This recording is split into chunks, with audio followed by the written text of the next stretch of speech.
Hi everyone, welcome back to Nalina hub channel. ಇವತ್ತು ಒಂದು positive ಕಥೆಯೊಂದಿಗೆ ಒಂದು healthy drinks, healthy breakfast, healthy lunch ಒಂದಿಗೆ ಬಂದಿದ್ದೇನೆ. ನಿಮಗೆ ರೆಸಿಪಿ ಹೇಗೆ ಅನ್ನೋದು ಗೊತ್ತಿರುತ್ತೆ, ಅದನ್ನ ನೋಡ್ತಾ ಹೋಗಿ, ನನ್ನ ಕಥೆಯನ್ನ ಕೇಳ್ತಾ ಹೋಗಿ. ಒಂದು ಸುಂದರವಾದ ಪಾಸಿಟಿವ್ ಕಥೆಯೊಂದಿಗೆ ಇವತ್ತು ಬಂದಿದ್ದೇನೆ. ಒಂದು ಊರಲ್ಲಿ ಒಂದು ತಾಯಿ ಮತ್ತು ಮಗ ಇರ್ತಾರೆ. ಮಗ ದೂರದ ಊರುಗಳಿಗೆ ಕೆಲಸಕ್ಕೆ ಹೋಗ್ತಾ ಇರ್ತಾನೆ. ಅಮ್ಮ ಮನೆಯಲ್ಲಿ ಇರ್ತಾಳೆ. ಅಮ್ಮ ದಿನಾಲು ರೊಟ್ಟಿಯನ್ನ ಮಾಡ್ತಾ ಇರ್ತಾಳೆ. ಅವಳಿಗೆ ಒಂದು ಆಸೆ ಇರುತ್ತೆ, ಯಾವಾಗ್ಲೂ ನಾನು ಯಾರಿಗಾದ್ರೂ ಒಂದು ಉಪಯೋಗ ಮಾಡಬೇಕು, ಒಂದು ಸಹಾಯ ಮಾಡಬೇಕು, ಒಂದು ಊಟ ಕೊಡಬೇಕು ಅಂತ ಅವಳ ಮನಸ್ಸಿನಲ್ಲಿ ಇರುತ್ತೆ. ಅವಳು ದಿನಾಲು ಬಿಸಿ ಬಿಸಿ ರೊಟ್ಟಿ ಮಾಡ್ತಾ ಇರ್ತಾಳೆ. ರುಚಿಕರವಾದ ರೊಟ್ಟಿಯನ್ನು ಮಾಡ್ತಾ ಇರ್ತಾಳೆ. ಒಂದು ರೊಟ್ಟಿಯನ್ನ ಒಂದು ಪ್ಲೇಸ್ ಅಲ್ಲಿ ಇಟ್ಟು ಹೋಗ್ತಾಳೆ, ಒಂದು ಜಾಗದಲ್ಲಿ. ಡೈಲಿ ಅವಳು ಇಡ್ತಾ ಇರ್ತಾಳೆ. ಒಬ್ಬ ಸಾಧು ಅದನ್ನ ನೋಡ್ತಾ ಇರ್ತಾನೆ. ಆ ರೊಟ್ಟಿಯನ್ನ ದಿನಾಲು ತೆಗೆದುಕೊಂಡು ಹೋಗ್ತಾನೆ. ಅವನು ಹೋಗುವಾಗ ಒಂದ್ ಮಾತು ಹೇಳಿ ಹೋಗ್ತಾ ಇರ್ತಾನೆ, ನೀನು ಏನ್ ಕೊಡ್ತೀಯ ಅದನ್ನೇ ಪಡ್ಕೊಳ್ತೀಯ ಅಂತ ಹೇಳ್ಬಿಟ್ಟು ಹೋಗ್ತಾ ಇರ್ತಾನೆ. ಇವಳು ದಿನಾಲು ರೊಟ್ಟಿ ಯಾರು ತಿಂತಾರೆ, ಇದನ್ನ ಯಾರು ತೆಗೆದುಕೊಂಡು ಹೋಗ್ತಾರೆ ನೋಡ್ಬೇಕು ಅಂತ ಒಂದಿನ ಪರೀಕ್ಷೆ ಮಾಡಿ ದೂರದಲ್ಲಿ ಕುಳಿತು ನೋಡ್ತಾ ಇರ್ತಾಳೆ. ಒಬ್ಬ ಸಾಧು ಬಂದು ಆ ರೊಟ್ಟಿಯನ್ನು ತೆಗೆದುಕೊಂಡು ಒಂದು ಮಾತನ್ನ ಹೇಳ್ತಾ ಇರ್ತಾನೆ, ನೀನ್ ಏನ್ ಕೊಡ್ತೀಯ ಅದನ್ನೇ ಪಡೆಯುತ್ತೀಯ ಅಂತ ಹೇಳ್ಬಿಟ್ಟು ಹೇಳ್ತಾ ಹೋಗ್ತಾನೆ.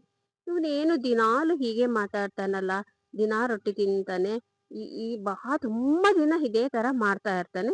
ಅಯ್ಯೋ, ಇವನಿಗೆ ದಿನಾಲು ಅದೇ ಮಾತಾಡ್ತಾನೆ, ನನ್ಗೆ ಒಳ್ಳೇದಾಗ್ಲಿ ಅಂತ ಹೇಳೇ ಹೋಗಲ್ಲ ಅವನು ಅಂತ ಹೇಳ್ಬಿಟ್ಟು ಅವಳೇನ್ ಮಾಡ್ತಾಳೆ, ಒಂದು ದಿನ ಆ ರೊಟ್ಟಿಗೆ ವಿಷವನ್ನ ಹಾಕಿ ರೊಟ್ಟಿಯನ್ನ ಮಾಡ್ತಾಳೆ. ಆ ರೊಟ್ಟಿ ಮಾಡ್ಬಿಟ್ಟು ಅದೇ ಜಾಗದಲ್ಲಿ ಹೋಗಿರ್ತಾಳೆ. ಆ ಸಾಧು ತೆಗೆದ್ಕೊಳ್ಬೇಕು ಬರ್ತಾನೆ ಅಂತ ಅವಳು ಅನ್ಕೊಂಡಿರ್ತಾಳೆ. ಆಗ ಆ ರೊಟ್ಟಿ ಹಿಡ್ಬೇಕಾದಾಗ ಅವಳ ಮನಸ್ಸಿನಲ್ಲಿ ಒಂದು ಪರಿವರ್ತನೆ ಆಗ್ತೈತಿ.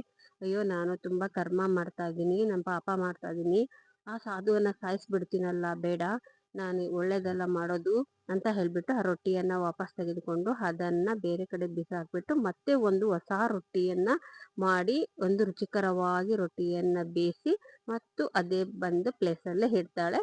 ಆ ಸಾಧು ಅದನ್ನು ತೆಗೆದುಕೊಂಡು ಹೋಗಿ ಅದೇ ಮಾತನ್ನ ಹೇಳ್ತಾ ಹೋಗ್ತಾನೆ. ಇದೇ ರೀತಿ ಯಾವಾಗ್ಲೂ ನಡೀತಾ ಇರುತ್ತದೆ. ಅವನ ಮಗ ದೂರದ ಊರಿಗೆ ಹೋಗಿರ್ತಾನೆ. ಅಲ್ಲಿ ಕೆಲಸ ಸಿಗೋದಿಲ್ಲ. ಅವನು ಉಪವಾಸ ಇರಬೇಕಾಗುತ್ತದೆ. ಉಪವಾಸದಿಂದ ಅವನು ಊರಿಗೆ ಮರಳಿ ಬರ್ತಾ ಇರ್ತಾನೆ. ಆಗ ಅವನಿಗೆ ತುಂಬಾ ಸುಸ್ತಾಗಿ, ನೀರಿಲ್ಲದೆ, ಊಟ ಇಲ್ಲದೆ ತುಂಬಾ ಸುಸ್ತಾಗ್ಬಿಡ್ತಾನೆ. ಆ ಸಾಧು ಹೋಗ್ತಾ ಇರ್ತಾನೆ ಆ ಜಾಗದಲ್ಲಿ, ಆ ರೊಟ್ಟಿಯನ್ನು ತೆಗೆದುಕೊಂಡು ಅದೇ ಜಾಗದಲ್ಲಿ ಹೋಗ್ತಾ ಇರ್ತಾನೆ. ಇವನು ಬಿದ್ದಿರೋದನ್ನ ನೋಡಿ ಅವನು ಎಬ್ಬಿಸಿ ಅವನನ್ನ ಎತ್ತಿ ನೀರು ಕೊಟ್ಟು, ಯಾಕೆ ಹೀಗೆ ಅಂದ್ರೆ, ನನಗೆ ತುಂಬಾ ಹೊಟ್ಟೆ ಹಸಿವಾಗಿದೆ, ನನಗೆ ತಲೆ ಸುತ್ತಾ ಇದೆ ಅಂತ ಹೇಳ್ತಾ ಇರ್ತಾನೆ. ಆ ರೊಟ್ಟಿಯನ್ನು ಅವನು ಕೊಡ್ತಾನೆ. ಆ ರೊಟ್ಟಿಯನ್ನು ತಿಂದು ಅವನು ಸ್ವಲ್ಪ ಹೊತ್ತು ಸಮಾಧಾನ ಮಾಡಿಕೊಂಡು ಅವನಿಗೆ ಆಗ ಎನರ್ಜಿ ಬರುತ್ತೆ, ಶಕ್ತಿ ಪಡ್ಕೊಂಡು ಅವನು ನಾನು ಊರಿಗೆ ಹೋಗ್ತೀನಿ ಅಂತ ವಾಪಸ್ ಊರಿಗೆ ಬರ್ತಾ ಇರ್ತಾನೆ. ಬಂದ ಮೇಲೆ ಅವ್ರ ಅಮ್ಮಗೆ ಮನೆಗೆ ಬಂದ್ಬಿಟ್ಟು ಅವ್ರ ಅಮ್ಮಗೆ ಹೇಳ್ತಾನೆ, ಅಮ್ಮ, ನಾನು ನಿಂಗೆ ತುಂಬಾ ಹಸಿವಾಗಿತ್ತು, ಒಬ್ಬ ಸಾಧು ನನಗೊಂದು ರೊಟ್ಟಿ ಕೊಟ್ಟು ನನ್ನ ಪ್ರಾಣವನ್ನು ಉಳಿಸಿದಮ್ಮ ಅಂತ ಹೇಳ್ತಾನೆ. ಯಾವ ಸಾಧು ಅಂತ ಕೇಳ್ತಾಳೆ. ಆಮೇಲೆ ಅವನು ಇಲ್ಲಿ ದಿನಾಲು ಬರ್ತಾನಮ್ಮ ಅವನು ಅಂತ ಹೇಳ್ತಾನೆ. ಹೌದಾ ಅಂತೇಳಿ ಆಮೇಲೆ, ಓ, ಈ ಸಾಧುನೆ ನನ್ನ ದಿನಾ ರೊಟ್ಟಿ ಒಯ್ತಾ ಇರ್ತಾನೆ ಅಂತ ಹೇಳ್ಬಿಟ್ಟು ಅವಳು ನೋಡು, ಓ, ಈ ಸಾಧುನು ನೋಡು, ನಾನು ರೊಟ್ಟಿ ಇಟ್ಟದ್ದು ನನ್ನ ಮಗನನ್ನೇ ಪ್ರಾಣ ಉಳಿಸಿದೆ.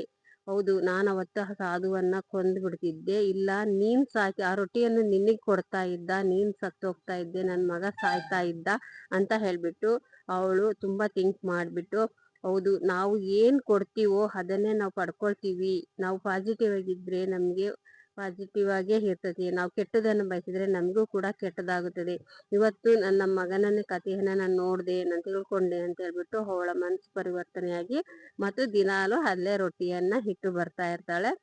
ಅದೇ ಹೌದಲ್ವಾ, ಎಲ್ಲರೂ ಅಷ್ಟೇ. ನಾವು ಏನ್ ಪಾಸಿಟಿವ್ ಆಗಿ ಮಾತಾಡ್ತೀವಿ, ನಾವೇನ್ ಮಾಡ್ತೀವಿ, ಯಾವ ಥಿಂಕಿಂಗ್ ಮಾಡ್ತೀವಿ, ಇದೆಲ್ಲ ಕೂಡ ನಾವೇನ್ ಮಾಡ್ತೀವೋ ಅದನ್ನೇ ನಾವು ಪಡ್ಕೊಂಬರೋದು.